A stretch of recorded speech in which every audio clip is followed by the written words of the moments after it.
What's up, everybody? Welcome to the Atomic Drop Podcast. I'm your host, the Bat Fry, Kenny Fry, and with me, we got the guys from the Part-Time Marks to my, I guess, I don't know if you're looking on the screen here, what way that would be, but next to me here, we got Mr. Black Lightning Larry here, Larry Burke, and next to him, we got the Professor of Old School Wrestling joining us.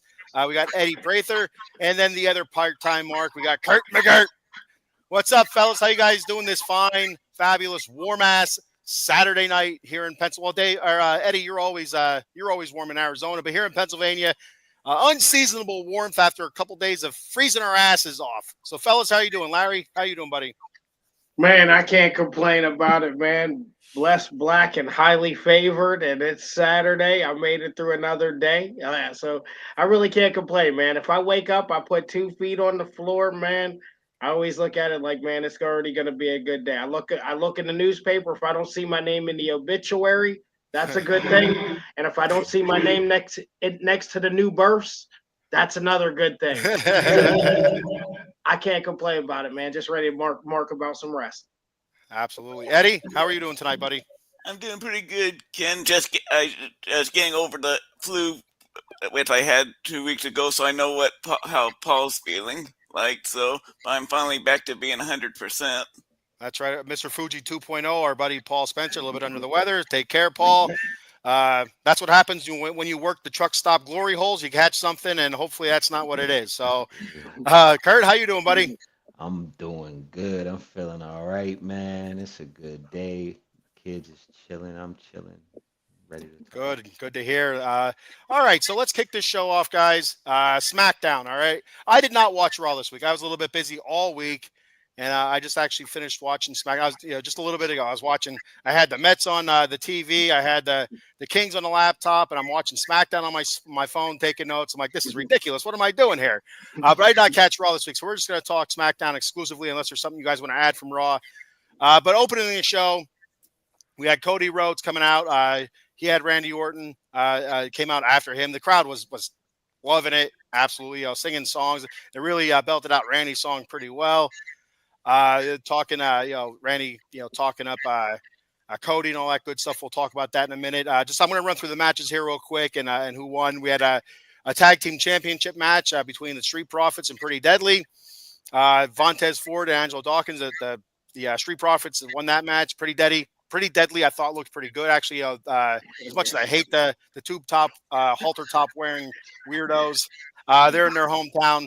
But so they actually look really good. They got all their stuff in. They look pretty good in front of the hometown. But there was no way they were winning that match. We also had Kaden Carter and Katana Chance versus the Secret Purvis. I swear to God, they kept saying Purvis. I'm like, are they saying perverts? Purvis? What are they saying? The Secret what? It was the Secret Purvis. Alba Fire and Piper Niven. Then they had Chelsea Green out there with them. The Secret Purvis ends up winning that match over Carter and Chance. Carter and Chance looked really good.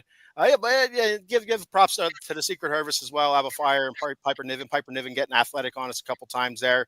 But, of course, Chelsea Green interjects herself. And then we also have, what the hell's her name?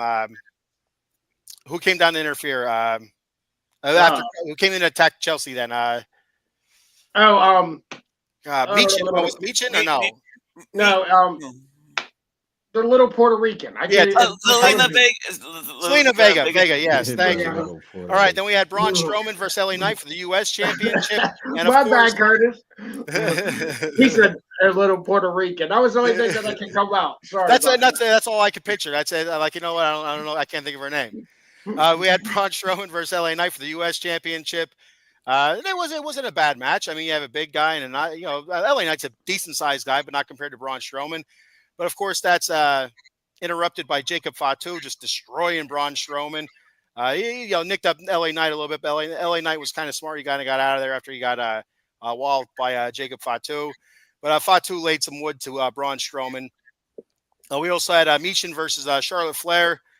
B-Fab was down there with Meechin, and B-Fab got her B-Fab ass kicked by Naomi. And Meechin and Charlotte Flair, a pretty good match. Meechin I thought was pretty much on top the whole time. Charlotte Flair finished off with the figure 8.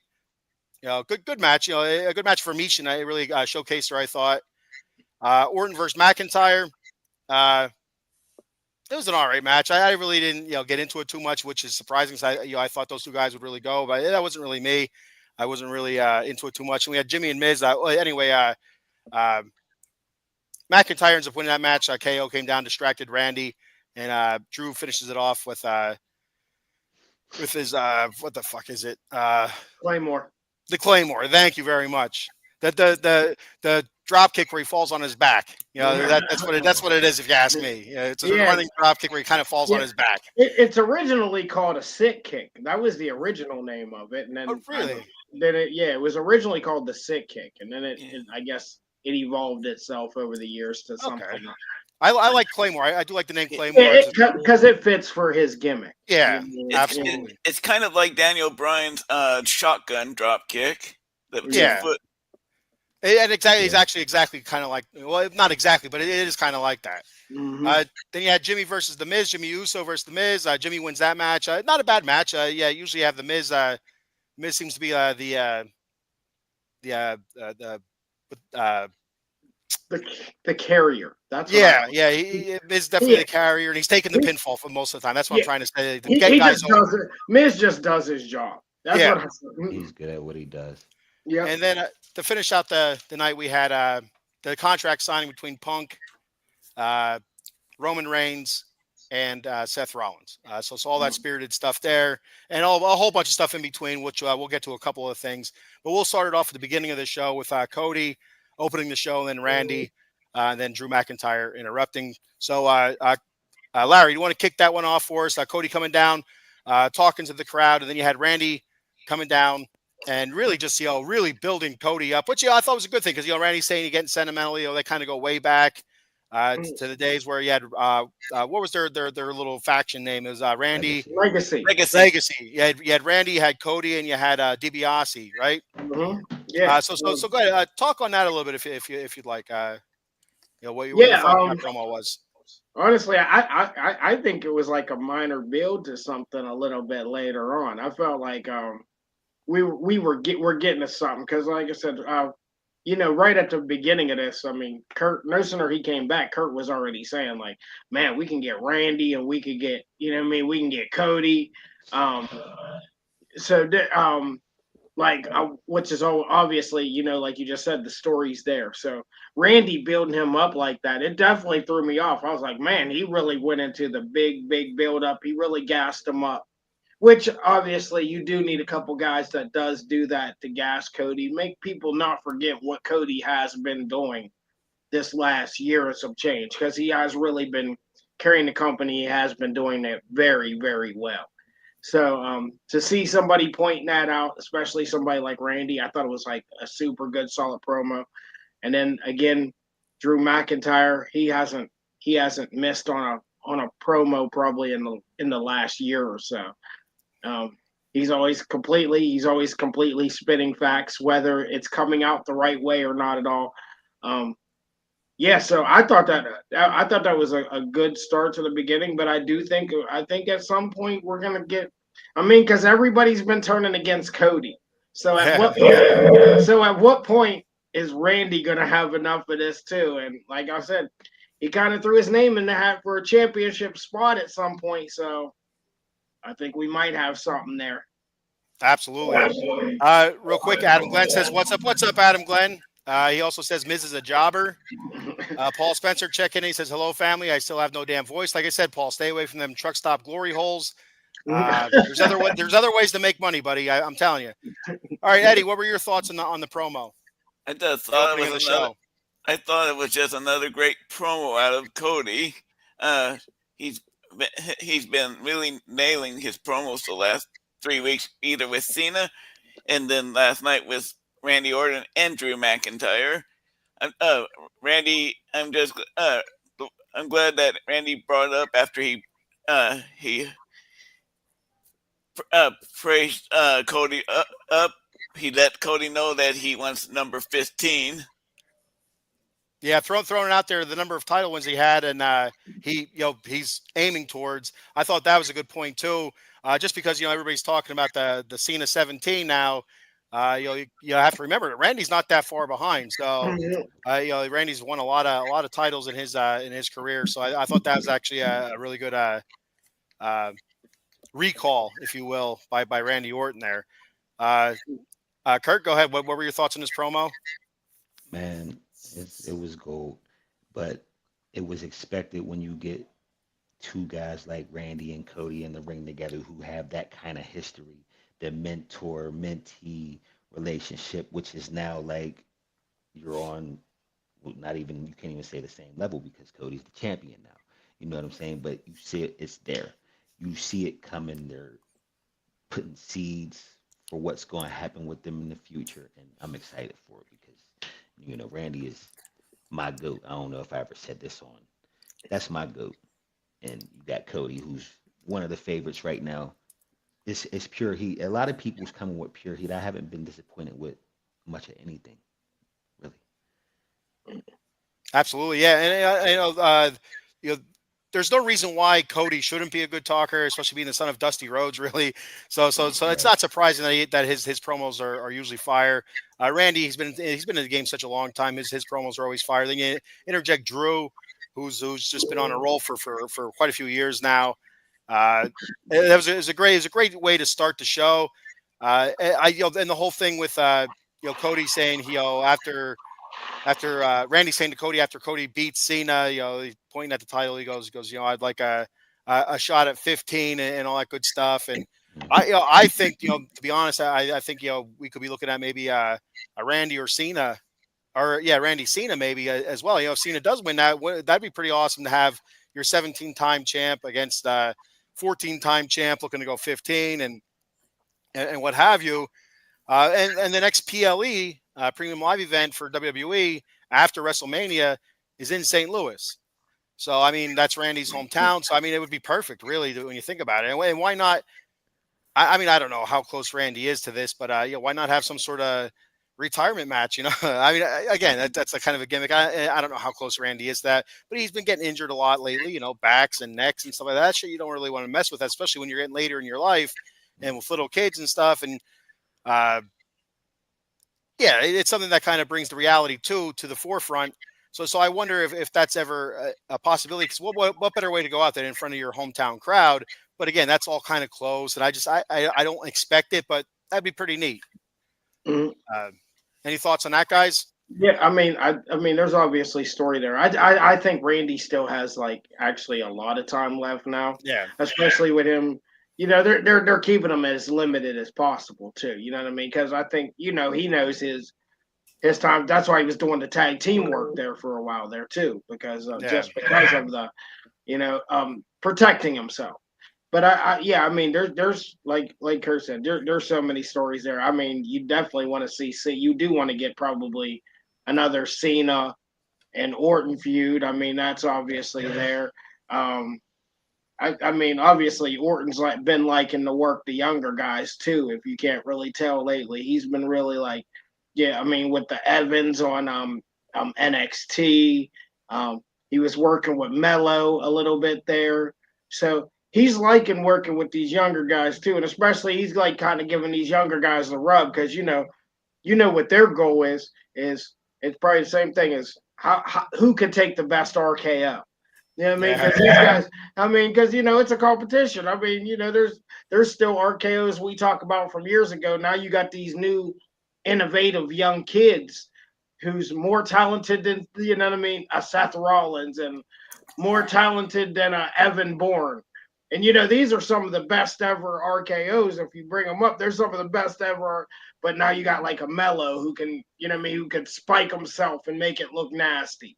And then you got guys like Evans who tried to do the super spinny thing he does and land in it. And it didn't quite hit as well, but we had a feeling it was going to happen. You know what I mean? So he's kind of playing with the young guys for a while. So I think Orton will be around for a little bit. I just don't see it yet. But like I said, there's some layers there. And who knows when happy-go-lucky Orton's going to go away again. Because, this is not something we see all the time. So eventually we're going to get the Mad Randy again, and we'll have some problems. Obviously, he's Mad Randy now with this Kevin Owens thing, but he's still playing to the crowd. Yes. We know he's never really a face though. So That Viper can turn on at any time. So yeah, he's never a face. I mean, he's like yeah. it's kind of like Austin. People still think Austin was never a face. You know what I mean? Everything he did was heelish. It just came out in a good way. You know what I mean? So Yeah. It's very relatable to a lot of people, it's very relatable. to Exactly. what Good call. people wanted to do. You know what I'm saying? It's what people Yeah. wanted to do. They lived through Austin. Yep. So, and people kind of live through Randy too. You know what I mean? Because everybody loves that whole like he doesn't give a shit. You know what I mean? And he'll snap at the drop of a dime. So, eventually, I think we're gonna get old angry Randy again, and we might get him and Rhodes, and we might get him and Cena again before this year's up.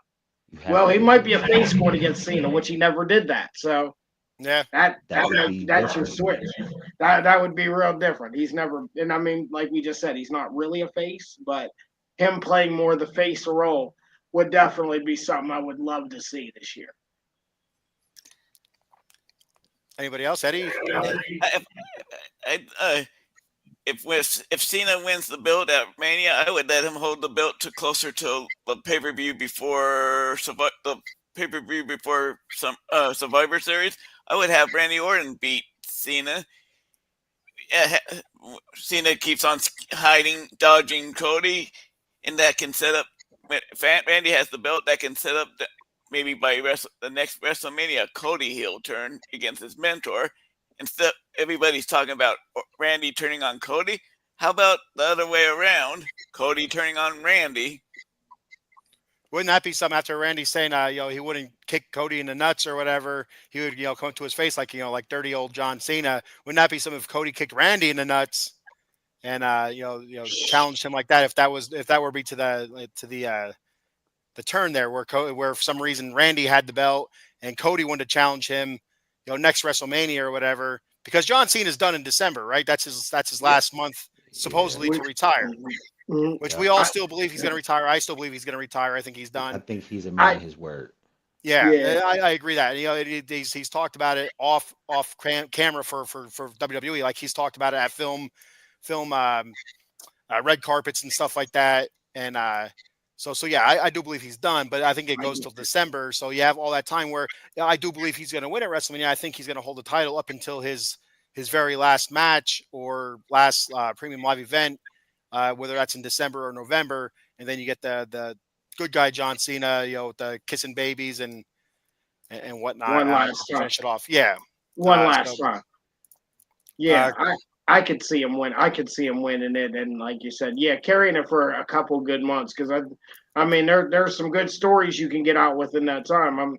I'm pretty sure if he's gonna win it, if he does win it, we know then like he's gonna take some time away from the movies.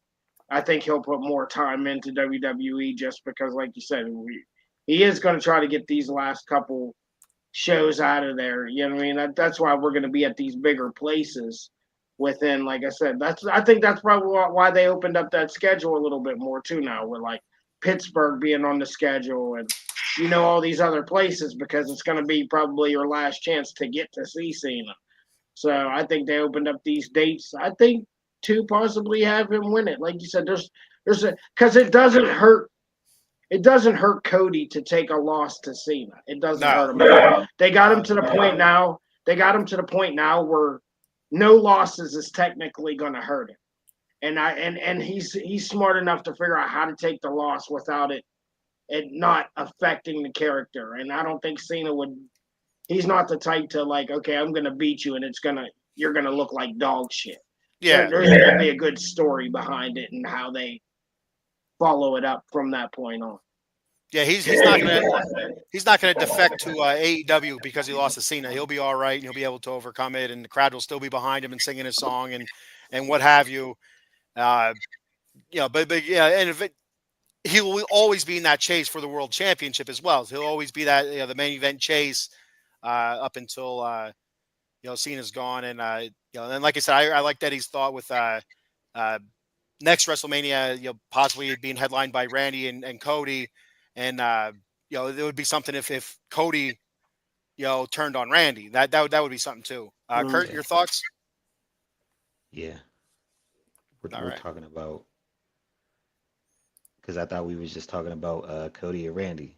Yeah, yeah. Then yeah, that's what I mean. Like if like what were your thoughts? What would your thoughts be if in the future, okay, let's say Cena wins at WrestleMania, Cody's titleist, he goes through his run here and he ends up losing to Randy to turn the belt over, and then you end up with Randy and Cody heading into next year's WrestleMania. What would your thoughts be on something like that? And maybe having Cody turn heel, like you wait for Randy, turn to the Viper. What if you have Cody turn heel on But Randy, see, and do the whole, you I know, always thing? in my head I pictured it being Cody and Randy at the next WrestleMania. I never thought for it to be heel Cody and Yeah, face Randy, because a guy like me, I want to see a heel Randy. But I like the idea of that, because it goes back to this promo that we just had, yeah.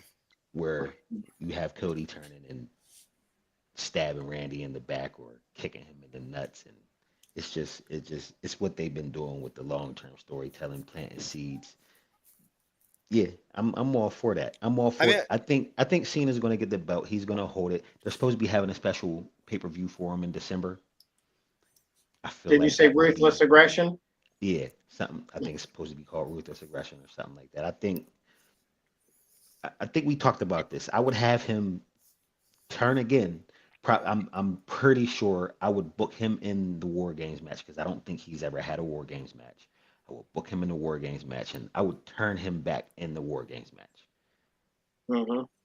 I like the that. month before his yeah, last pay per view. it'd be smart because then you'd be able to go out with your John Cena that everybody knows and loves, and you get the little kids back on his side before it's Yeah, all said and done, before he rides off into the sunset. And I mean, I could see it in my head right now. If it would end up being like a John Cena and Randy Orton to be John's last match, and where Randy John takes Cena the and belt Randy from him, Orton at that th- last pay per view. then you have That's Cody out that's the there hugging him, perfect main just event. like John Cena did did the Cody in front of the Rock, and all of a sudden Cody kicks him in the nuts, and Yep. I mean, it'd be Yeah, perfect. It'd I, be call back. Everything's all there. Everything's done for a reason in WWE. yeah. Yep. And you're absolutely right. And let's not forget, he still owes Randy for slapping his dad. You remember when Oh he yeah. slapped? Oh Do Yeah. you remember when he slapped Dusty? Hey, And he it's all gonna basically come back. and he Yeah, told Cody, you're not going to do anything about it. And so, I mean, that's something to consider in the future. But guys, have you noticed how much merchandise is John Cena selling right now? Are you guys noticing how much John Cena gear is in the crowds right now? This is I'm this is the noticing more last. John Cena gear than Cody and Yeet shirts right now. I mean, is it because John it's these Cena. last t-shirts? The merchandise is still crazy considering he's a heel and he's only coming out doing these 10 to 15-minute promos. But man, I'm like, I noticed the other night, I said, oh my God, the merchandise sales is crazy for John Cena right now. Well, and I think there's a couple factors going into it. I feel like because it's his last run, and also they're in Europe, so they don't get to see it that often. They don't get to see him that often, and all the new shirts are there on sale Good outside call. the in the shops and stuff like that there at the arena. Good call. And Good call. I think that's a lot of to do with that, but also because it's his last run. I mean, it really is. It's part of the nostalgia of it all. And hey, I was there. The last time John Cena was ever going to wrestle in London or Brussels or wherever the hell else it was.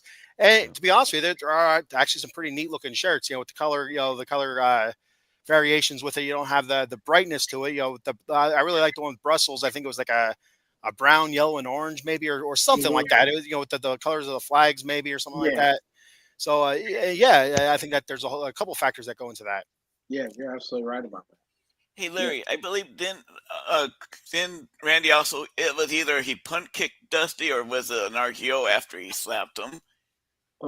He Um, really laid Dusty out. I do remember him. I'm not exactly sure if it was an RKO or a punt kick. It might have been. That might have been kind of. Well, yeah, because he was still kind of doing the Legend Killer stuff during the Very, Legacy phase, right? I would yeah, say that's that's when what. he was kicking everybody in the head at that Yeah, time. yeah. And I'm he not got sure, Randy but back. I do. I There, just remember vaguely the promo of him smacking him, and he looked at Mick Cody and told him, like, you won't do anything about it. So, like you guys said, I think that's gonna factor back. This is gonna come back at some point in time. We're gonna be like, hey, remember we brought this up? And I yeah, so it's going to be quite interesting to see where this goes because Kurt said months ago, "Oh man, we're going to get Cody and Randy."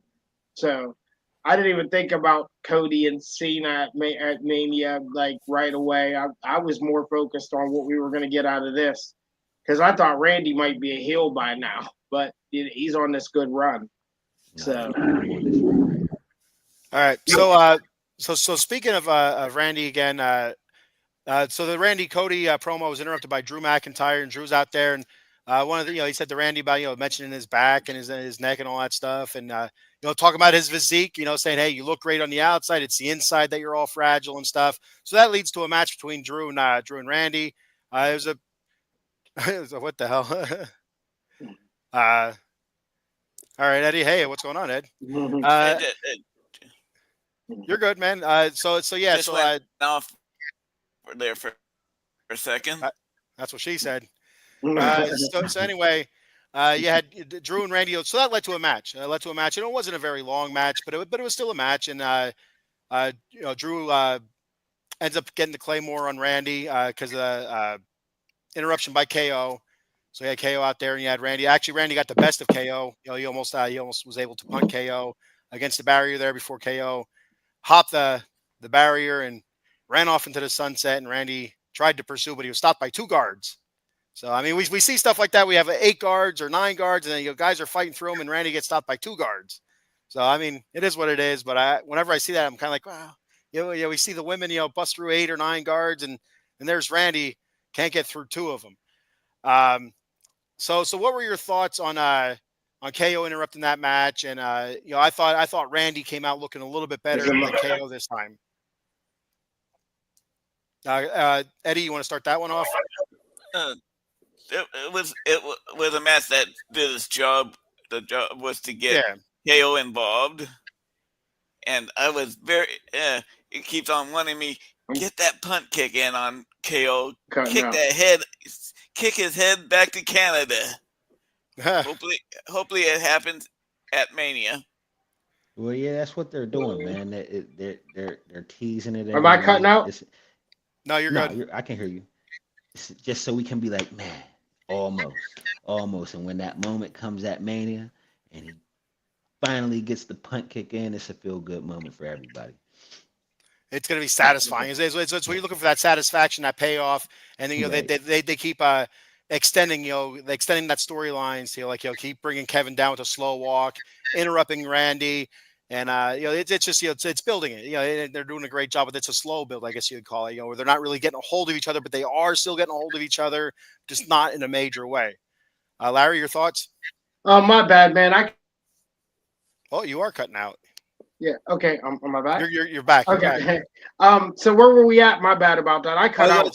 So I just mentioned about we had the Drew and Randy match, and then KO interrupting, distracting Randy, and then Randy kind of getting the best of KO, and then KO running off and Randy being stopped. Oh yeah. What are your thoughts about building the storyline up as well? Oh yeah, like you said, just like a good build because obviously you don't want.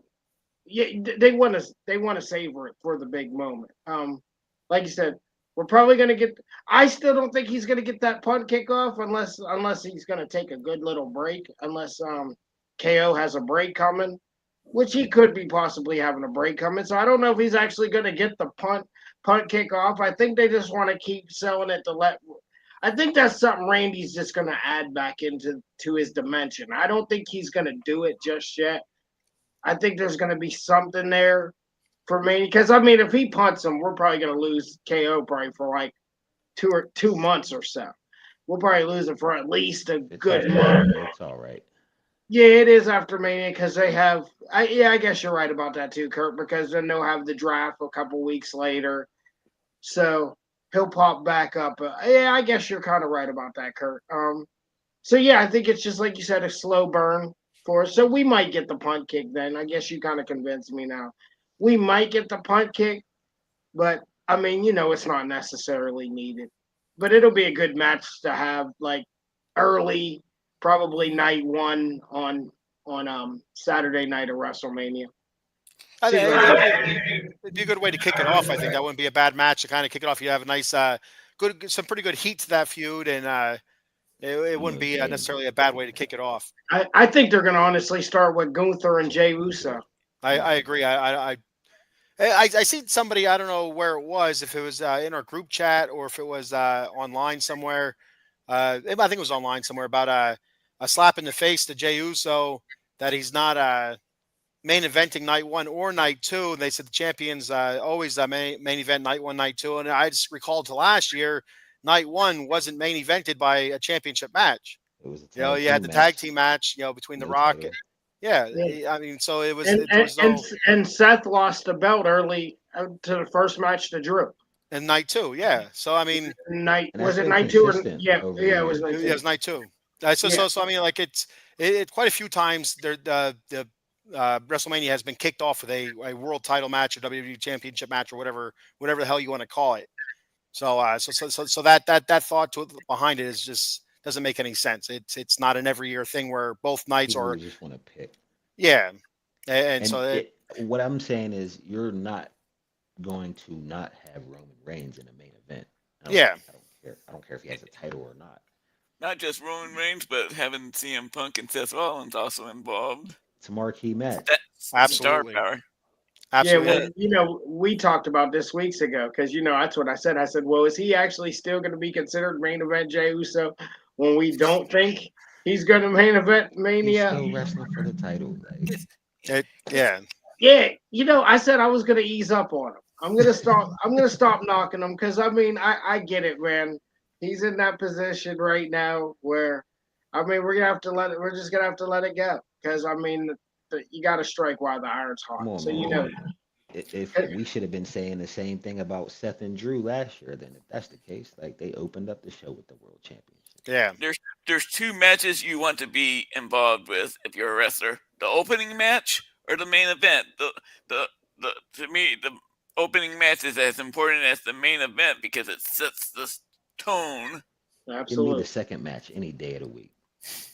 I got something to prove. Me wrestling personally, I did like to open the show because I would always like to see who can follow me because I know I'm going to go out there and probably do a little bit more than what I was supposed to do. So I would like to I did like to open, but I also, like I said, I didn't mind the second match of the night too, because now you got a good taste of who started the show.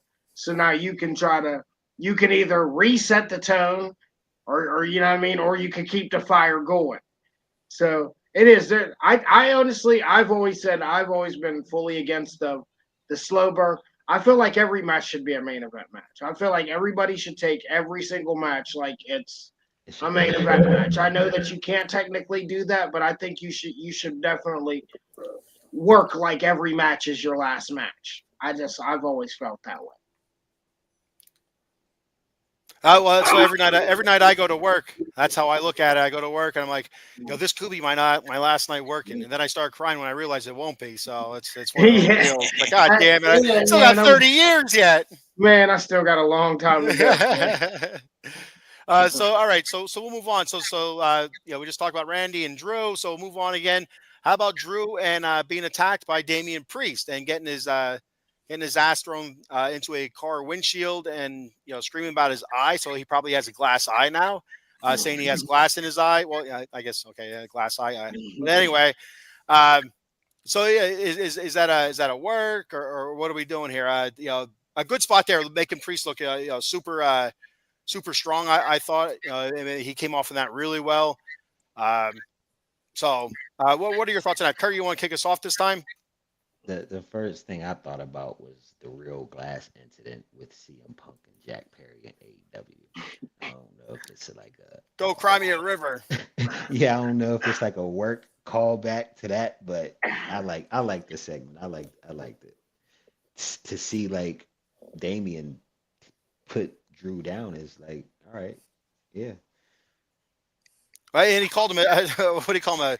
Eyeliner wearing Timu Undertaker, which I thought was fantastic. I just got yelled at by my wife the other day for buying tons of crap off of Timu, so I thought that was a great callback for them on my behalf. So I appreciate that when they did that for me.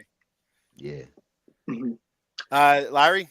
Yeah. Honestly, I thought it was Kurt's right about that. I felt like he needed this because he's obviously been getting his ass kicked by Drew.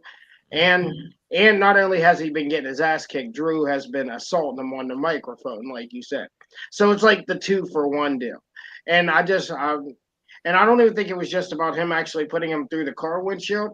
I think it was actually about him sneaking that one-liner in there saying like, "Rest in peace, bitch."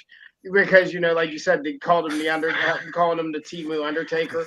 So I felt like he kind of needed that one-liner. I was like, okay, I'm a little more invested now because he's been getting his ass beat like week after week by Drew, and then again he was assaulting him on the microphone too. So I'm like, man, what are we really getting out of this story?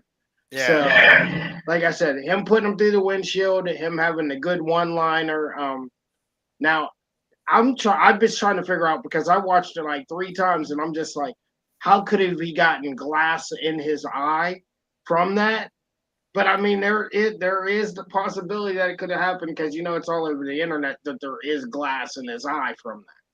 So I was kind of like, did this really get him, or are we just adding to the story? But I thought it was a good spot for Damian. I thought he needed it. Yeah. Go ahead. I thought he came off looking pretty good. I felt like he looked like a good, strong, angry Damian Priest, which I think takes it up another couple levels. Eddie, what were your thoughts? I thought it was well done, and I thought he said "rest in peace, jackass." Maybe he did. Yeah, maybe he did. Yeah, it sounds the same. Drew, jackass, it's all the same. Yeah, just that Drew had Damian had to get his payback on. You couldn't go 3 weeks in a row with Drew beating up on Damian. No, it's true. It has been all one-sided so far with this this little feud, and Damian had to get his licks in somewhere just because there wasn't really built like what makes you care about this? Like, you know what I mean? Like, there was nothing that really made you like, hey, I got to see this match. These guys are really at each other. It's been like, oh, here's Drew and this, the phony baloney Undertaker. Everybody, kind of calls him Undertaker, and they mention it all the time on the show.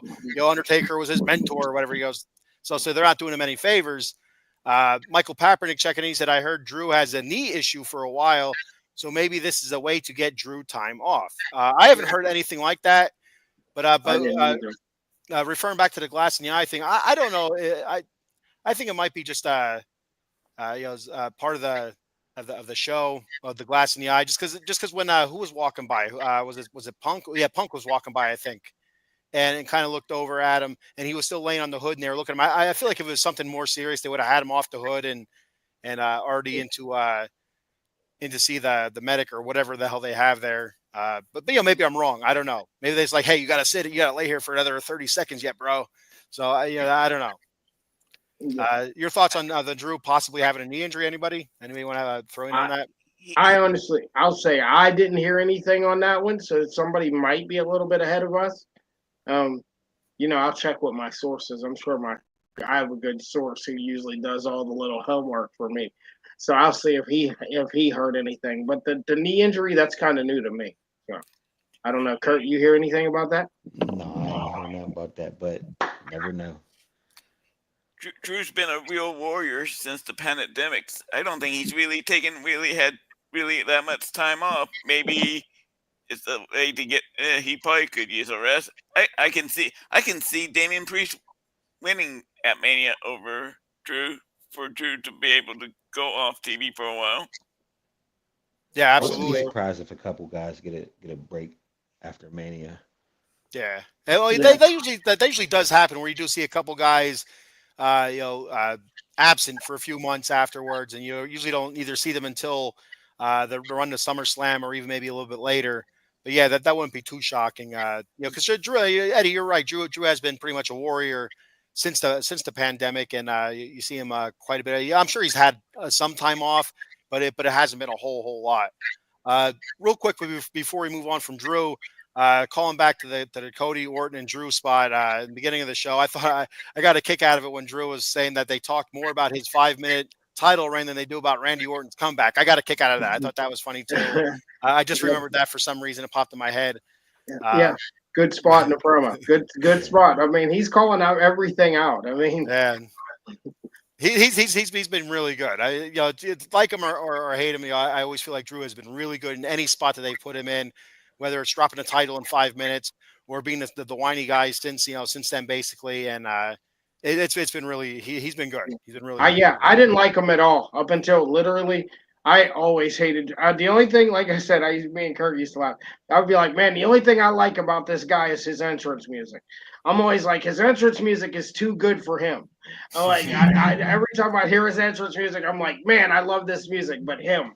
But literally, ever since, like I said, ever since WrestleMania, he's definitely probably been in my I'm like, man, I'm excited for what he's gonna do next.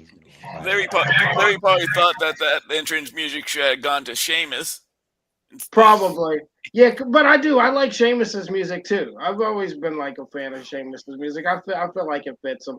But yeah, sometimes, man, I'm just like, man, this dude is so hard, but there's something missing. But I think it, like you said, I think the whole crybaby angle shit just doesn't go my way.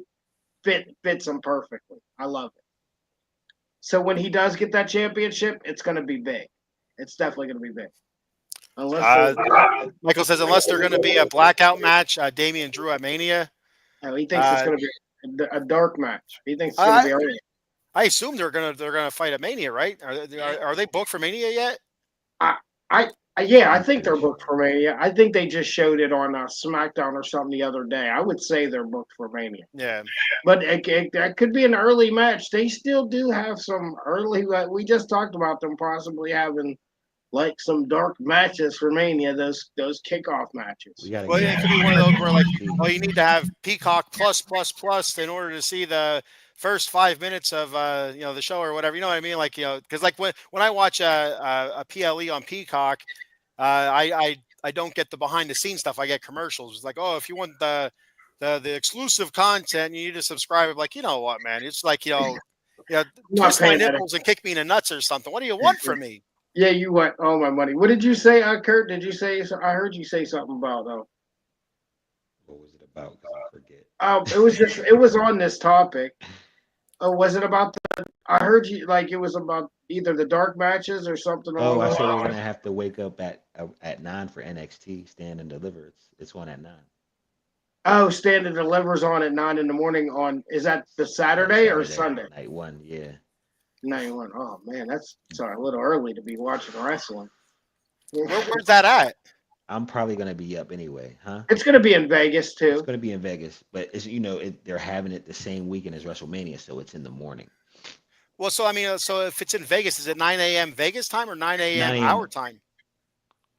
9 a.m. Vegas time. So okay, so for us, it'd be would that 11 or no? That'd be 12. That'd be noon. It'd be 12. Yeah, that'd be noon our time. Because if it's in Vegas, if it's 9 a.m. here, it'd be 6 a.m. in Vegas, and yeah, it'll be 6 a.m. in Vegas. Yeah, it'll be 6 a.m. in Vegas, bro. They're 3 hours behind. So I would assume it's 9 a.m. Vegas then. So. All right, maybe we don't have to wake up so early. Yeah, noon can be early on Saturday. I don't know.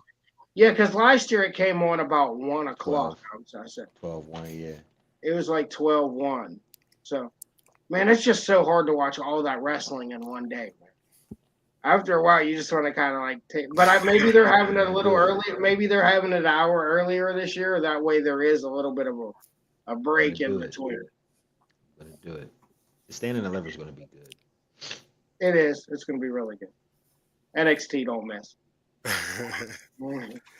All right. So I wanted to get your guys' thoughts on Jacob Fatu interfering in the Braun Strowman LA Knight match, which I assume we all thought that he was going to. It just seems inevitable with Strowman and Fatu head-on collision here. Are we going to see a three-way match between Jacob Fatu, Strowman, LA Knight for the U.S. Championship at Mania? Or are we going to see just a Strowman Fatu one-off, or what are we going to see there? And also Jacob laying into Tama Tonga and Solo Sikoa afterwards. If you guys want to throw your thoughts there, we'll start off with Larry this time. Yeah, I'm a little confused because it sounds like obviously he's going for the U.S. title, but now he kind of during that promo that you just brought up. He kind of said something about him and Strowman, last man standing. And I'm Yeah. like, I'm kind of confused by this because he already killed Strowman a few weeks ago. Like, he's already pretty much killed him, and we've seen him kill him. So for them to have a last man standing match is a little bit odd. But I think there was like a key in there, like, he's taking control now. He's definitely fully taking control because he kind of looked at Tama and said something along the lines of, like, you're either with me, and then he looked at Solo, was like, or you're not.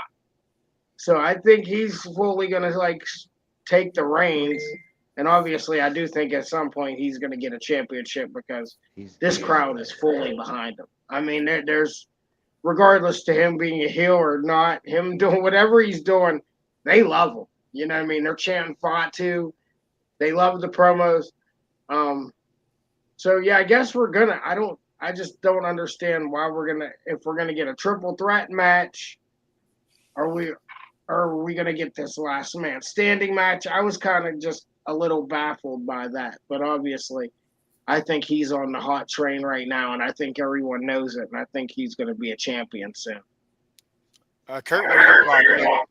I really feel like we're gonna get it's we're building up to him and Solo because you know, Solo feeling some type of way. He's like, man, you better watch your tone. Hey, boy. Bro, I laughed a big laugh there because what? Talking to the werewolf, boy. Uh, nicely done segment, man. He needs to break off on his own, man. He has so much potential, man. Like he's definitely getting that U.S. title. And he did say that during the promo. He it was kind of confusing because like, was he just going one on one with Braun? It's gonna be last man standing. Then he also said, "I'm gonna bring that U.S. championship back to the family." So he did mention that. Eddie, what are your thoughts on that? I think the way that Braun got beat down on SmackDown, I think he Again? won't be. I don't think he will be at Mania. I think it was such a beat down that I think there's a chance of there being a LA Knight against Jacob, but this is where I see Tama and Solo kind of screwing Jacob over and costing the title at Mania that was set up to break Jacob away from them. Yeah, and I agree. That's one of the routes that I was thinking too, Eddie. I was thinking that there's a possibility that he said either you're with me, and he looked at Solo and said, or you're not. And the way he talked to Solo disrespectfully, Solo was the one who wore the chili pepper necklace. So so there was that. He was in charge at one point. So so for in order for him to break off, you'd have to figure that Solo would have to turn on him again. You would have to screw him out of that title again, and that would just be it. He'd all go werewolf on their asses, and that'd be it. So yeah, I really do. I feel like he's not going to get that title yet. And that's how you get him separated from the bloodline, and that's how you get him in a solo feud. So yeah, go ahead, Eddie. You were going to say something else? Yeah, Jacob is the type of wrestler that doesn't need a title. First of all, you would have to find a way to get a belt off him, which would be almost impossible. It's like that's why like Andre the Giant never really had any titles. It's how are you going to take a title off Andre when you're a monster, a badass like Jacob Fatu? You don't. I mean, if you can figure You're a out how made to man. get a title off Brock Lesnar, you can figure out how to get a title off Jacob. Michael Papernick checks in. He says, I'm confused with Solo, Tama, and Jacob. As those three were together, and then Solo left, Tama and Jacob were together, and now Solo and Tama are together. Confusing. So I think Solo left after Mania, kind of tucked his tail and ran after he lost the chili pepper necklace. He was upset. Things got a little bit. Things weren't as spicy as they were before for Solo. So he left. So it was just that's all that was left there was Tama and Jacob, and just like we all agree, Jacob is the shooting star here. So Tama got left behind. But he still viewed Solo as his tribal chief, as his leader. So when Solo came back, Tama just assumed his position next to Solo, whereas Jacob saying, these nuts, man, I'm bigger than you guys are now, and you're following me. I'm taking this to the next level, and Solo is fighting that tooth and nail so far. So that's what I think. Well, what are you guys' thoughts on that comment there? I agree with that. I agree with that wholeheartedly. Yeah, Jacob has that. He has that Haku aura around him that says, "Hey, are you with me? Somebody's gonna get hurt." Yeah, absolutely. Don't F around with me. Yeah, he obviously doesn't need anybody. We could see he just became the shining star way faster than I'm sure. And like I said, like I said, Kurt used to tell me this all along. Like, oh, if we get him in the WWE, this is going to be a problem. Like, and then like I said, I still every week I'm just like, I can't believe that he just walked in and made it look so easy because you never see this. Like, I don't know if it was just always in his plan. Like, hey, when I get there, this is what I'm going to do. This is what I'm going to say. But I mean, his first promo, he caught himself a catchphrase. He caught himself two catchphrases in one promo. Yep. Yada the mean and the all gas, no brakes. All gas, no brakes. He went from having one t-shirt of just a silhouette like werewolf to him having 3 and 4 t-shirts all within a couple months. He's a heel. He got the whole crowd behind him. And like it's almost amazing to watch because like I said, I mean, you know, like I said, I've been watching this shit 30 something years solid. And I've never seen a guy walk in there physically and whatever they ask him to do, he's been able to do it. And it's just straight to the moon with it. I mean, you see a couple guys like that, you know what I mean? But it's very rare that you just come from the indies or you come from somewhere else, which most likely if you went to AEW, you were already in WWE or something, that you just become this shining star just this fast. So he's on a high rise, like you said. He doesn't need anybody, but I think it hurts Solo and it hurts Tama more than anything. The only one guy I can think of that was like Jacob just walking in and just kicking ass right away with a Kurt Angle. Yeah, he figured it out. He definitely figured it out. He was one of those guys. I will say that because I do remember one of his first or second match. I'm like, yo, this dude's good for real. And then once he started to talk, it became better and better. So yeah, you're absolutely right about that one. I do. That's a good call. Absolutely, yeah, I agree. All right, so moving on from one Samoan to another Samoan. I wanted to bring this up real quick. It's just a real quick thing. Jimmy Uso over the Miz. Jimmy Uso slapping the shit out of Gunther, and then Jimmy yeeting and stuff like that. And like I said, I missed Raw this past week, and all of a sudden Jimmy Uso's yeeting. So I don't know what I missed here, but what's going on with Jimmy Uso? Are they going to give him a little bit of a push here, or is this just like kind of helping Jay out a little bit, like him talking about Jay and Gunther, and saying he's going to take down Gunther, and Jay's going to take down? Like, is this just something like that, or are they building Jay up, or building Jimmy up, or Jimmy screwed Jay so many different times? I mean, who knows? I mean, wouldn't that be a kick in the ass if all of a sudden Jimmy goes out there and Jay's like, yeet, and Jimmy's out there, because let's say the other lad from Imperium, whose name I can't think of right now, the Slinky with the Kaiser, he comes out there to help Gunther for some reason, and they have Jimmy come out there and he kicks Gunther in the chops or whatever, and he and Jay are eating, and all of a sudden Jimmy kicks Jay in the groin or whatever. That seems to be the popular thing to do. Nobody would ever see that coming. I mean, as many times as he screwed Jay over, but right now they seem to be in unison. I think that would be something, but I don't think it's going that way. I'm just saying that's just me spinning wheels in my head. That's that gerbil going. And but anyway, what were your thoughts on Jimmy getting over on Miz? And are they going to give Jimmy a push, or is this just kind of like the whole playing off the Jay stuff? What were your thoughts? Eddie, we'll start with you this time.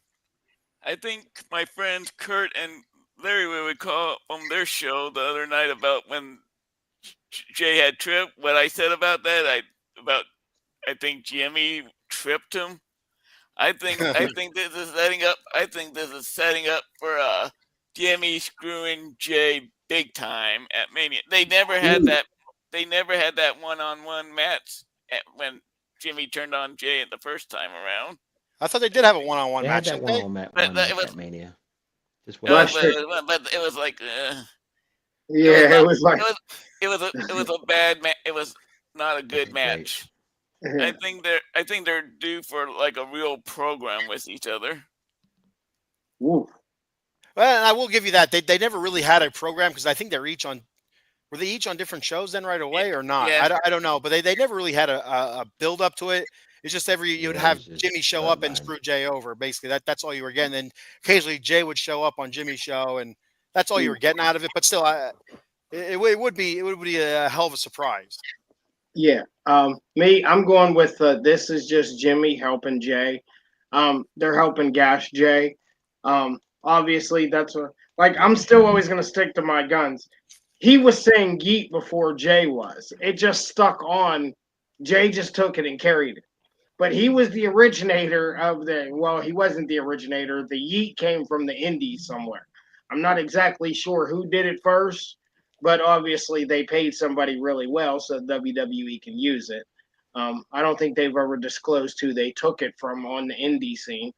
But Probably my boy Serious Business Andy Header.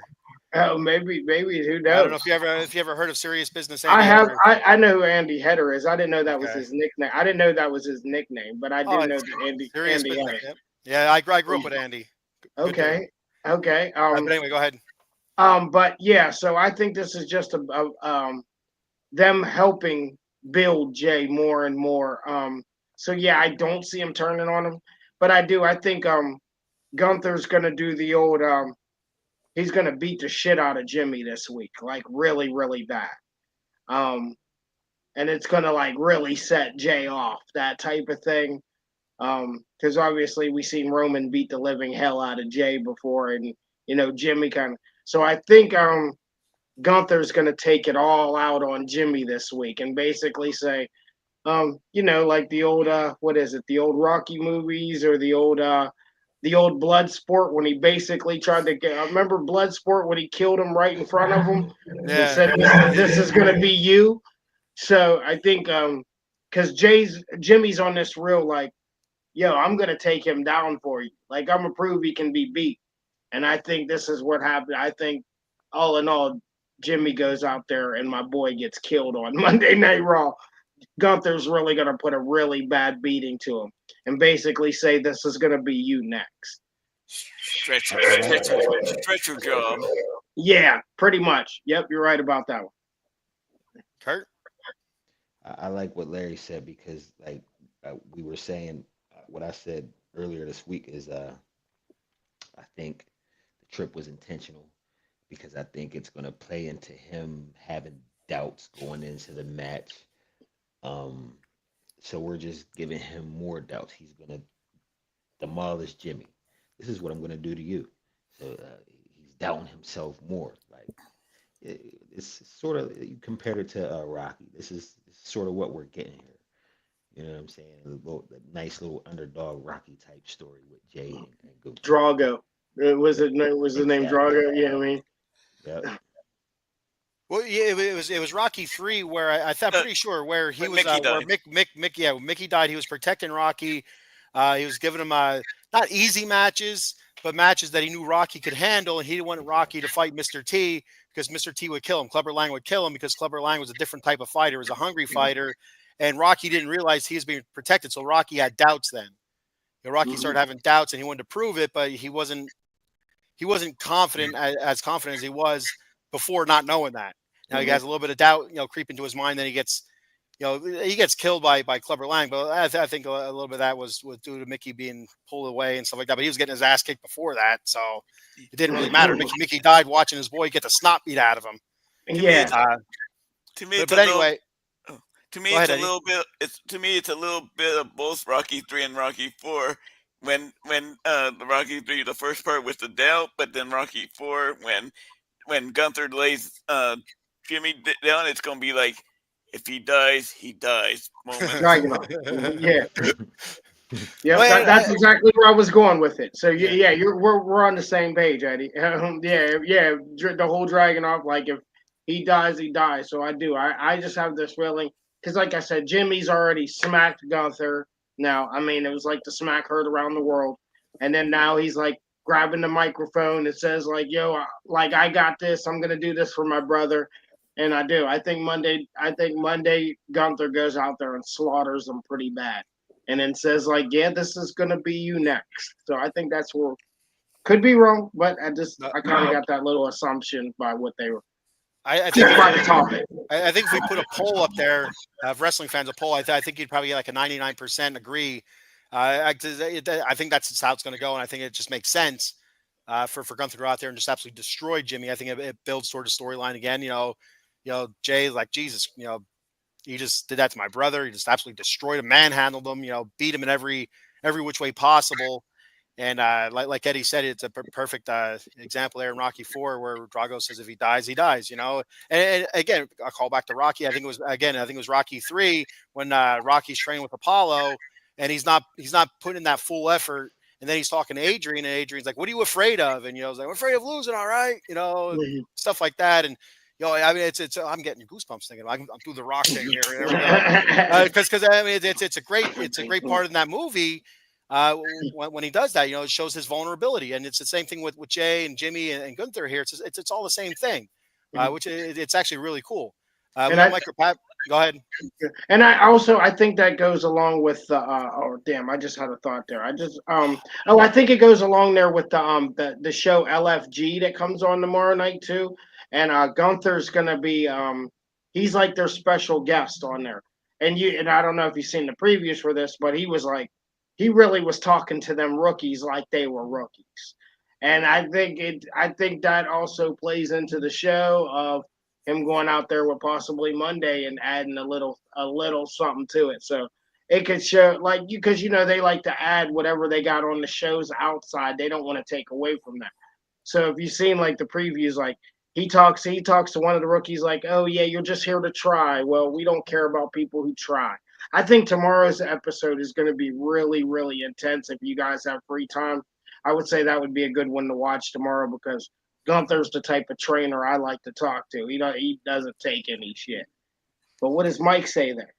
Mike is saying, I don't know what the hell that noise is, but it's getting every time I talk. I've been saying Gunther versus Jay versus Jimmy three-way, as Jimmy, I think, loses to Gunther by DQ because of Jay, and Jay feeling bad for Jimmy getting DQ'd and gets Jimmy in the Mania match. I don't think so. I think it has to be a one-on-one match. I don't know. I don't know how that dynamic would go then. So what do you do? Because you want to win that title. If you did toss Jimmy in there for some reason, it would lead to that interesting dynamic of brother versus brother. Yeah, but, nobody except for probably me really wants to see Jimmy win a world championship. I'm being 100% serious about that. Not too many people really want to see Jimmy win the world championship. It's just not his time. You know what I mean? Like I said, because Jay, there's a lot of factors in the Jay being in the position he's in, whether it's the entrance music, whether it's the handball, whether it's the yeet. Jimmy technically doesn't have any of that. And you know what I mean? And like I said, it starts with Jimmy's music. As much as I like that music, it doesn't fit Jimmy at all right now. And I think that's with a couple people in the WWE. I guess we'll get to that at a different time. But I think entrance music plays a lot into it. It just doesn't excite people like Jay's entrance music does. So, yeah, I think he's just there to be I'm going to push you. I'm going to push you. I'm going to be the big brother and push my little brother into this. And I think he might also help him win the championship. I think it'll be bigger if he does it by himself. But if Jimmy helps him, I think it would be a big deal for both of them. Steven Selby says Jimmy needs it, and I think he'll definitely win. I assume you're talking about the title. I think he's talking about Gunther on Monday. I think he thinks he just needs to win. Okay, here it is. He's saying Jay, not Jimmy. I was super confused. I was like, I don't know. All right, Steve. I see you there, buddy. Steve, thanks for checking the show out. So I agree. I think Jimmy definitely does need it. I think he really needs it, just because it's kind of been like a long time coming, almost. Not to the extent of the Cody Rhodes story, which I'm so glad we don't have to talk about the Jimmy Uso or the Jey Uso story. That just drives me bananas. Like, I'm so sick of hearing about the Cody Rhodes story and all that stuff. And finishing the story and that nonsense. But anyway, I do think Jay. Now I'm confused. Now Jay needs it, just to kind of make this last year and a half or whatever it's been now, this run he's been on since he broke away from the bloodline to make it worth it. To really to get that big payoff for that whole split. I really do think he needs it. Yeah. Yeah. I don't think he needs it. I just think they need to strike while the iron's hot. I mean, I just learned that a long time ago. You're never going to get him this hot again. I know he was hot during that little Roman phrase during COVID and all that, but he didn't have this entrance music then. He didn't have the hand thing. He has layers now. Obviously, we don't think the wrestling's super impressive, but I mean, honestly, he was doing the same shit now that he was doing 3 or 4 years ago with Roman. He's not doing anything different other than he added some layers to the character, you know what I mean, outside the ring wise. So, but yeah, I learned a long time ago, even sometimes if you think some people aren't ready for a championship, you have to kind of just put it on them and let it go.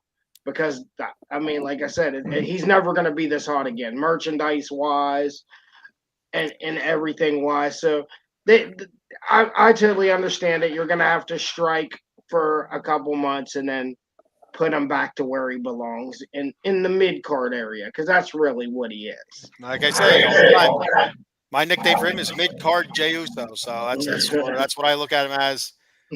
Which and like you're absolutely right, Larry. You got to strike while the iron is hot. This will probably be the hottest he'll ever be in his career. Cash in, man. Cash in, WWE cash in, Jay cash in, Uso, future Usos cash in. It's life-changing type of currency coming in right now. It is for him. So absolutely. All right. So moving on from that to the final segment in SmackDown Friday night, you had the CM Punk, Roman Reigns, Seth Rollins contract signing, where we didn't see anybody really getting at it. The show did end while they're still in the ring, chit chatting, at least on YouTube TV. I don't know where else you guys watch it, if it extended out anywhere else, but yeah, so they're still in the ring, jabber jawing at each other when it cut out. But CM Punk came in and he's I thought it was hilarious. He's rummaging through the paper, and the one-liners coming from Roman Reigns were fantastic. Like, what are you looking for? It's it's page 4, subtext 5 or whatever, whatever he went into. He goes, it's in there. And then he told Paul, he said, wise man, go over and show him, talk some sense into your boy. And that's when Paul Heyman came over, got down on one knee next to Punk, and he said, it's in there. He said, you will be main eventing WrestleMania, your boyhood dream to main event. It's in there. And then you gave him a little smooch on the forehead, and CM Punk had the tears and stuff. And that just sent Seth Rollins through the freaking roof. And I loved it. Seth Rollins was fantastic in this. He didn't sit down. He was up the whole time because he's pissed off. I thought that was a great show as well. If he would have sat down, it wouldn't be as demonstrative. With him standing up, is more just demonstrative, more angry looking. He's pacing like a caged lion. I thought that was fantastic. CM Punk with the emotions was fantastic. Roman Reigns with the one-liners and the smiling and the seriousness, and telling CM Punk to I got you this, you need to acknowledge me, and then I acknowledge CM Punk almost mocking him a little bit, in a mocking or sarcastic tone. That whole segment I thought was fantastic, and nobody went through a table as far as we've seen.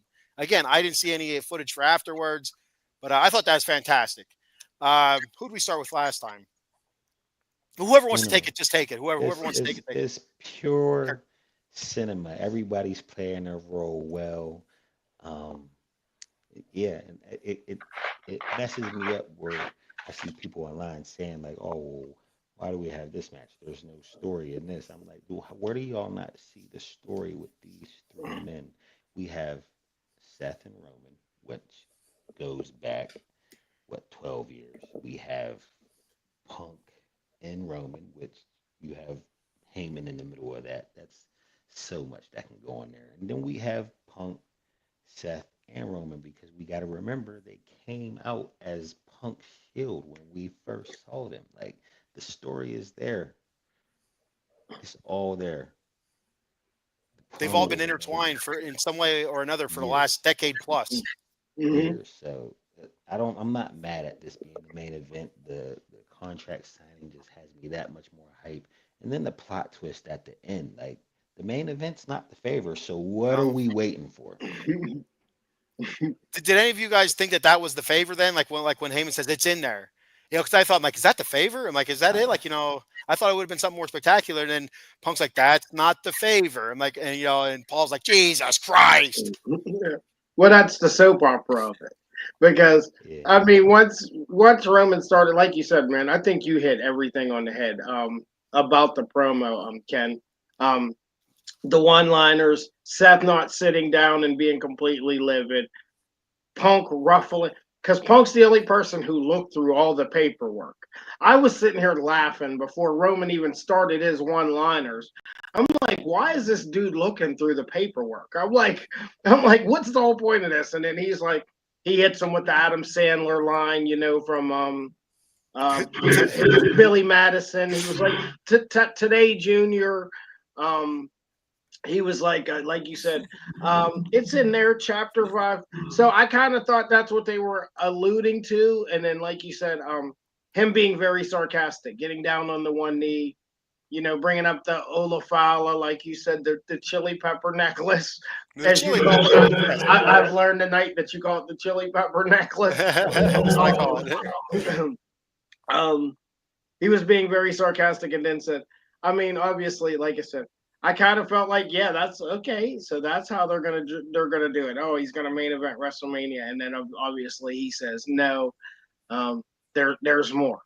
So yeah, we're gonna get this also. We're gonna get this shit all summer long. So what I mean, buckle your safety belt this way and buckle it across here, and there's a lot of storytelling here. And like you said, Kurt hit it on the head too. Both you guys so far hit it directly on the head. I mean, no matter what, the story is there, but just Paul Heyman in general, the story's there. Like you said, the whole Shield, Rollins and Punk and Rollins and Roman and Punk, it's all there. So I can't imagine where they're going to take this, but we have our assumptions. I guess that's what I'll say till we get to prediction days. Eddie, your thoughts? I can only see. I can see it was outstanding. Heyman was great. Like he is always, his facial expressions. Roman basically being the smart ass of the three.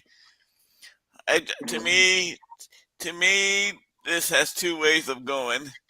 Heyman turning on Roman and Punk to join Seth, or he just turns on Roman and joins Punk.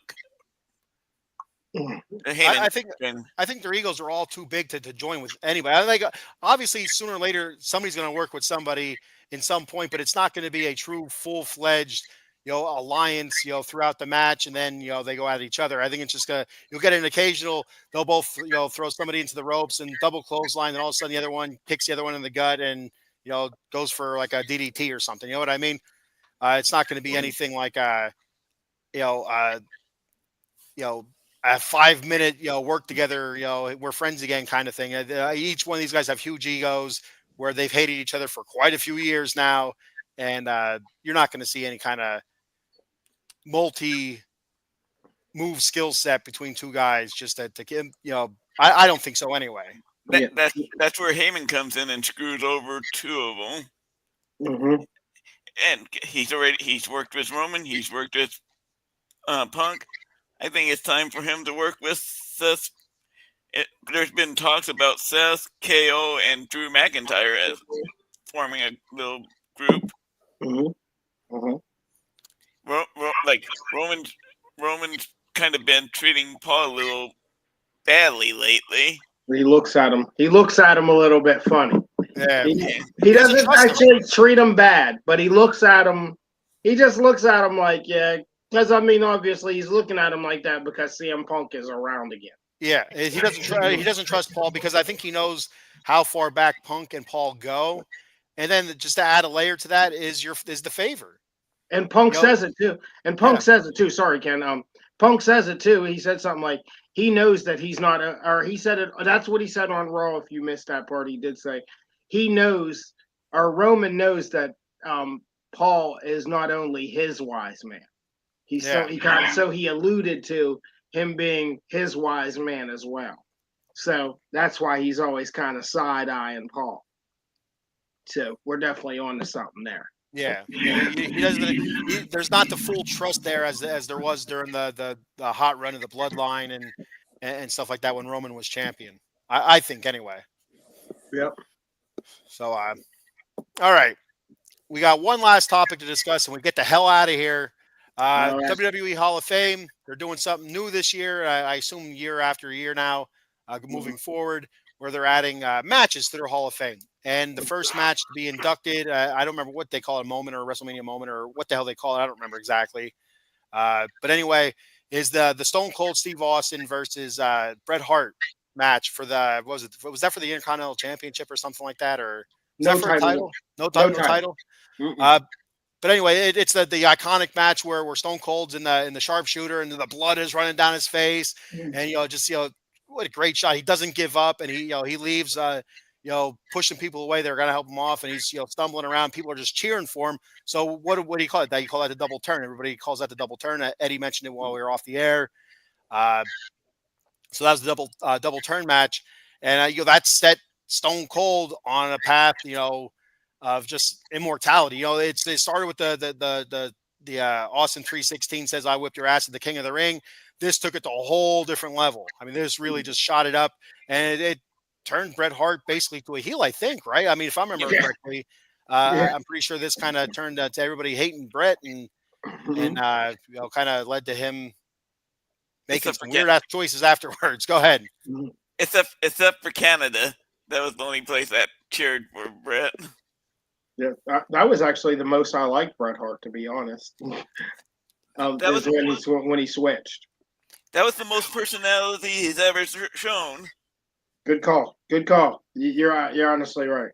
The only thing I didn't like, I was kind of sick of hearing him saying, I got screwed. And I just kept saying it. And the way he would say it, and you kind of look around, it's like, I got screwed. Oh yeah, I thought that was all right, Brad. Okay, we get it. All right.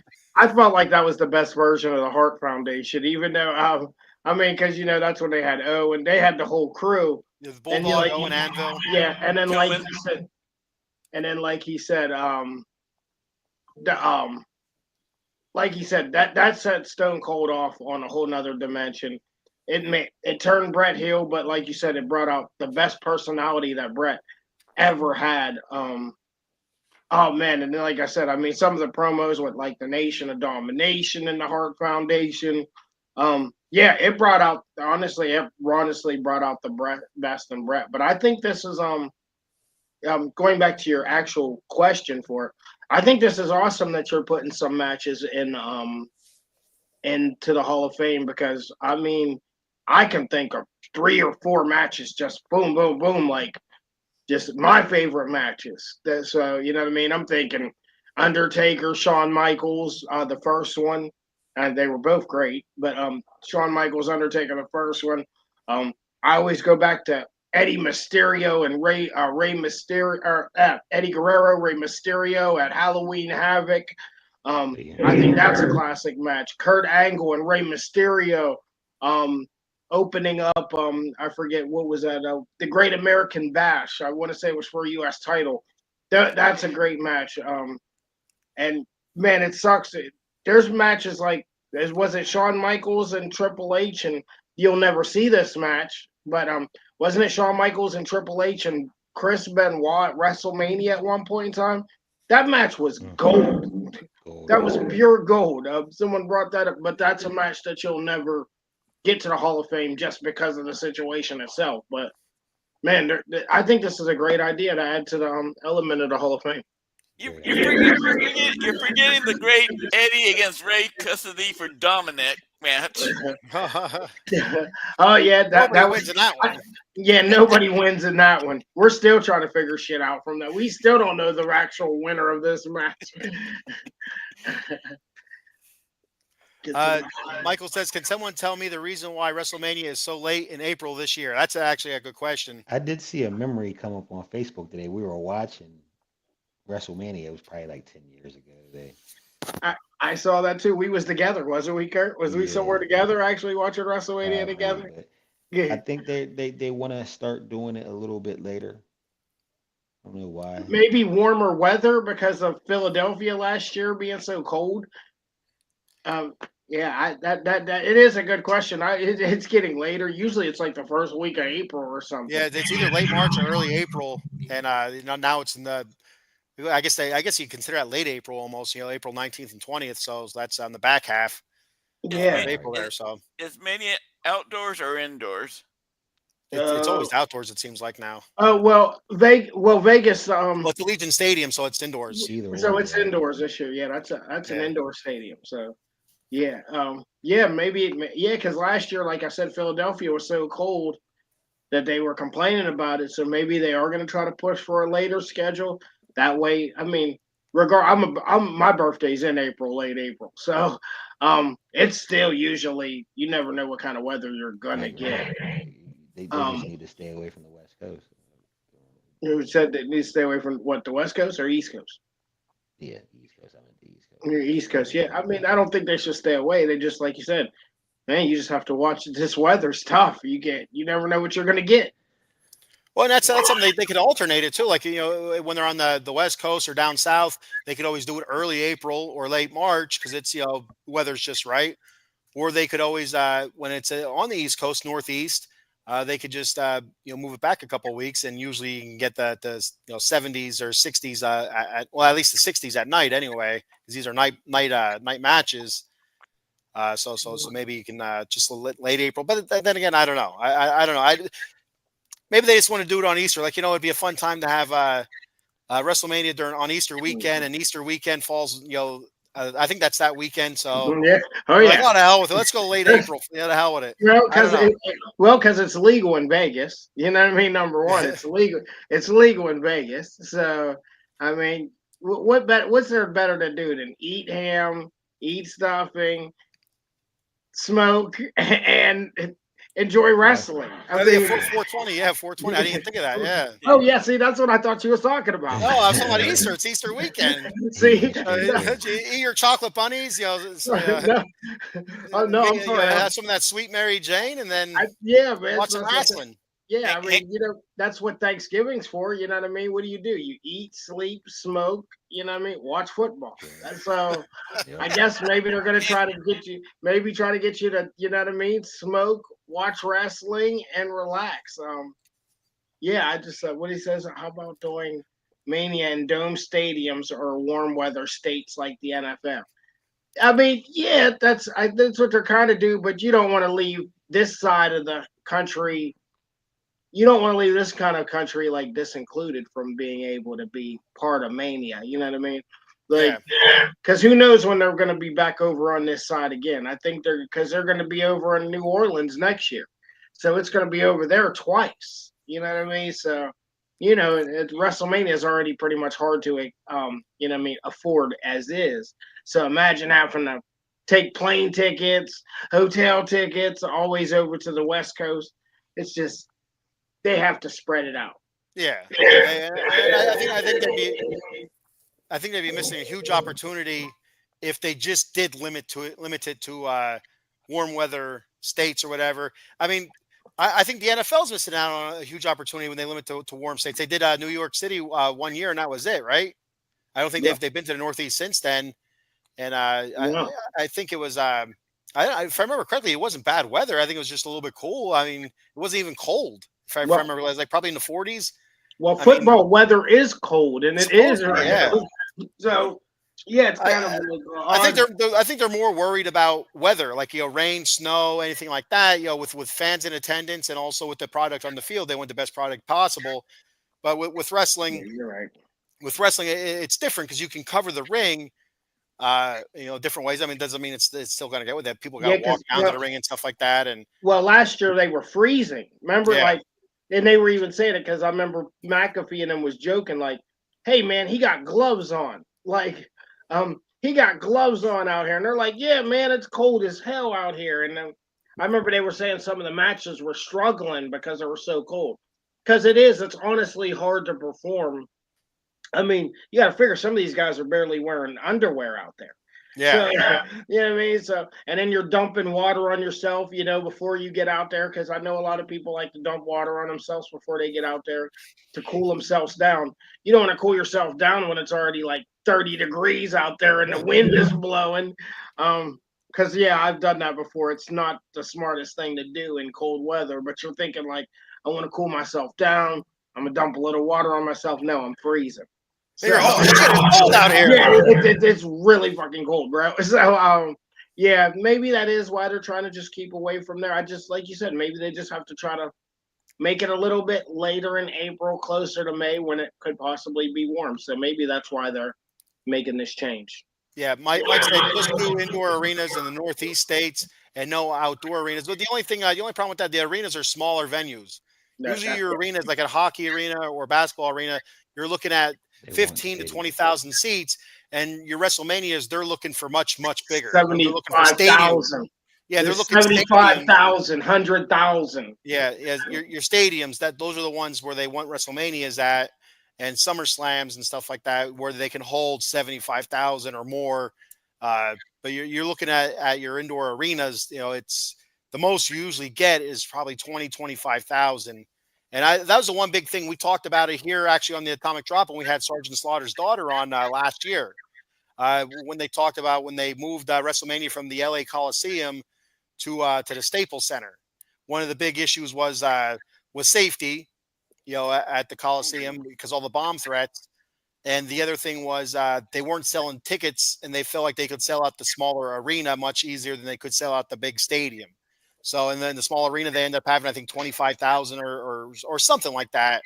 And it was a sellout, and it wasn't as spectacular as it should have been, but they still had to sell out. They still had the visual of everybody filling every seat that they want. Yeah, you're absolutely right. Yeah, you're right about that, Ken. It just you lose 50,000 people. Yeah, I mean that's a shit ton of people to be losing when you're dropping down to an arena. So yeah, you're 100% right about that. It's going to be hard to take it out. Once they started the football stadiums, that they knew they were on the sun. Yeah, you can't out top that. Hey Larry, you forgot one thing about Vegas. Vegas also has a lot of clubs that is ran by the Godfather. Oh yeah, yeah. Out there. Man, that's up and down the street, man. I was just there a couple years ago, man. That's easy pickings, man. You come out your hotel, they're right there standing there waiting for you. You don't have to do much, boy. It's actually quite interesting to see. So real quick, if you're interested in a hoe train, do not call Jason Fine. But if you're interested in getting help for motor vehicle accidents or slip and falls, workman's comp, or personal injury claims, reach out to Jason Fine, attorney Big Al. Big Al is you can reach him at 1-800-HURT-123, 1-800 blessed 1-800-HURT-123. He has 3 office locations conveniently located throughout Pennsylvania and New Jersey. His office in New Jersey is located in Cherry Hill on 3 Greensward Lane. The phone number there is 856-209-5258. He has 2 offices located in Pennsylvania, one in Pittsburgh, and that's at 500 Grant Street, Suite 2900. The phone number there is 412-365-8151, and one in Philly, located at 1628 JFK Boulevard, Suite 2120. The phone number there is 267-888-2980. That's our boy, Jason Fine, attorney Big Al. Make sure you let him know that you're part of the Out of the Box Sports family, and he'll hook you up with a great deal. Hey, there I hear an echo. All right. So that's all I have for today. Guys, anything else you guys want to add to this real quick before we get the hell out of here and enjoy the rest of our Saturday evening? I'm good. No, I ain't got much to say. I'm sure me and Kurt will touch on a couple things that we didn't touch on the part-time marks this week. Maybe touch on the Naomi and Jade situation. Thought that promo was awesome. I'm sure me and Kurt will tap in a couple things on Tuesday night. So if everybody can check in with us, you know where we'll be. Yes, be sure to check out the part-time marks. That's Tuesday night, 10:30 p.m. Our guys right here. There they are. So, yeah. That's us. They're handsome in person and on cartoon. Look at that. Man, thank you, brother, man. All right, and you can check me out. I'll be live Tuesday, 9 a.m., Wednesday, 9 a.m., and next Friday, 9 a.m. Or no, I'm going to go Friday night again. I thought that was better than 9 a.m. I'm tired at 9 a.m., so I don't want to go live at 9 a.m. But anyway, we got another comment, last comment before we get out of here. Michael says, what are your feelings on AEW running the Licarius Arena? I don't know how to say that for Dynasty at Temple. You think AEW would be running a bigger venue? They haven't been selling tickets. They haven't been filling the bigger venues, so it's a great move for them to start doing these smaller venues. So, I mean, why would you keep booking big arenas and you're not filling the seats? Yeah, it's a bad look. Yeah, the only arenas when they sell out like 10,000 plus is at like pay-per-views, not like any of their regular TV shows. It's like They the look voice like of God. Where's that coming from? Well, that's quite interesting. I thought he wasn't here. Oh, he's still here. Eddie, are you still here? Eddie, come I'm into here. the light, Eddie. Eddie, I'm here. Oh, there. Oh, yeah, he's here somewhere. It's like All the right. Poltergeist movie. Jesus Christ, I'm terrified right now. But like I said, I've been trying to keep up with it a little bit. It's harder for me too. But yeah, they obviously it's smarter. You're gonna have to run smaller venues if you really want to make the money that you're supposed to be making. They just need to stop being focused on the competition and focused on what they got, because it's clearly the talent's clearly there. There's things that's clearly there. You can't deny what's going on over there. So they need to just focus on their product and bring down. They need to focus on their product and do what's best for them business wise. So it's smaller arena. Stop focusing on the competition. Stop trying to kill each other every single week and thinking that's what every wrestling fan really wants to see, because that's not what we want to see. I want to watch wrestling. I don't want to watch people like life on the line every single week. Yeah, I agree. It makes total sense. I mean, so hopefully that answered your question there. I think that was Michael, right? Yep, that was Mike. Yeah, that was Michael. Yeah. So hopefully that answered your question. It's a great question. It's a great point. I don't watch AEW to know any difference, so I'm not going to really comment on it. It's common sense. It's hard enough for you to keep up with everything right now, Ken. So if you tried to dig into AEW too, it would be a lot on your plate, man. Oh my God! You're already struggling to try to keep up with everything going on throughout the week in WWE. So to even add in a whole, I don't want to call it all a dumpster fest of wrestling, because I know I always take shots at it, but because I love wrestling. But to try to add that into your brain too, it's just a whole lot. Because I was watching it for weeks at a time, and I'm still asking Curtis, but wait a minute, this isn't making sense to me. And he's like, well, that's because they haven't done anything for 2 weeks. And I'm like, well, I thought we just watched him. He was like, no, that was 2 weeks ago. So for you trying to try to cram this into your mind too, honestly, bro, it's not worth it. I mean, I know you're a big wrestling fan. It's not at all something you want to try to cram into your brain. We might be able to say, hey, keep an eye on this person, but don't try to follow the whole show, man. You'll drive yourself bonkers. Yeah, absolutely. Thanks, Foster. Foster Covers checking in. What's up, Foster? Everything's well with us here, as far as I know. Anyway, everything's good with me.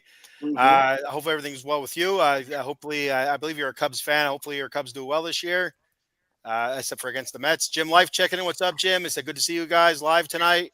Thanks, Jim, for checking out the show. We're just getting ready to get off here, so be sure to check out the reruns. We're like Lucy, and check it out. I love Lucy here. We'll be eating chocolate and wine and all over the place. But yeah, my plate's full. I have a hard time catching Raw and SmackDown, and we got quite an ad, AEW, and I keep saying to myself, I want to check out NXT, but I got to make sure I check out the Mets, the Kings, and the Raiders stuff. It's just, I just went through another notebook here. It's crazy. My daughter's softball. I got the little guy, his first minor league baseball game's coming up this week. And my youngest daughter, her first practice is coming up this week. My youngest daughter. So it's. You got a lot on your plate, man. So if you try to add NXT Yeah, just leave NXT up to us. We'll keep you up Yeah. to date. We'll tell you who's coming to the main roster. Yeah, you got a lot on your plate, so adding AEW in there. Like I said, I've tried to add AEW and TNA in there, and at one point I was like, you know what? I'm exhausted on wrestling. This is literally, I'm literally watching wrestling every single day. I'm exhausted. So I kind of took a break from like TNA. Well, actually, I did watch a little bit this week, but I want to say I took a break for 2 weeks, and then I took a break where I just AEW is. I probably only get lured into that now. Somebody's like, "Hey, this is happening." Like I just turned it on the other day when Moxley was landing on that wooden spike. I'm sure you probably seen that on the internet. Everybody's seen that. Yeah, well, I wasn't, our buddy Josh that always jumps on. He kind of told me he was watching AEW, and I was like, I'm not even watching it. And he said it was for a championship. He said it was Moxley and things. So, man, I turned it on, and I shit you not, 3 minutes later, he was landing on that wooden spike. And I'm just like, what are we doing here? Like, what are we doing? So I was just like, this is a waste. This is garbage. It was rough. Pro wrestling should be believable. That's not believable. Well, it really happened though, Eddie. It really happened. I mean, believable or not. But that you know what? really When you got guys like Rob Van Dam saying this, it's garbage and it's no good. There's a problem. I mean, he came from ECW, so he just put it out the other day like it's garbage over there. So that's letting you know it's we're not crazy when we're saying that it's no good over there, because you got guys who came from the hardcore era, who invented hardcore, who's like, yeah, that's not good. Who am I going to listen to? Rob Van Dam or Dave Meltzer when it comes to wrestling? Yeah, I'm gonna listen to Rob Van Dam. I don't listen to Dave Metzler on anything. Done it. I don't listen to Metzler. I don't listen to the other idiot, Vince Russo. I don't listen to any of those guys. I'll listen to you guys. I listen to you guys' opinions first, because it's actually thought out. It's actually thought out, and it isn't hatred. So, well, I'll tell you who you guys should listen to. You guys should listen to these guys. yes, Now, Tuesday night, 10:30 p.m. All right. If you want something that's makes sense and it is opinionated, not because, like you said, because of hatred or whatever, it makes sense. So we try.